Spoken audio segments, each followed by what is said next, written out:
karanteno sem se počutila dokaj neprijetno, ker ni bilo pouka, nisem se imela s kom igrati. Nisem se počutila glih najbolje, zaradi tega, ker smo bili doma zaprti dobesedno med 4 stenami. Malo sem pogrešala prijatelje, pa razlago učiteljice sem malo bolj pogrešala.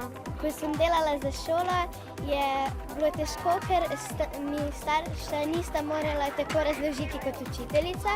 Bila sem kar zelo veliko časa z nalogami za zavesti.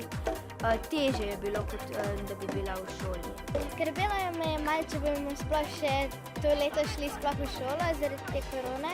Sem imela malo stiske glede vsega tega. Meni je bilo zelo dolg čas in sem se zaradi tega s pogovorom lažje na nek način prebijala skozi karanteno. Po telefonu smo se pogovarjali, smo si pisali, ampak vse pač skozi pogovor. Lepo pač.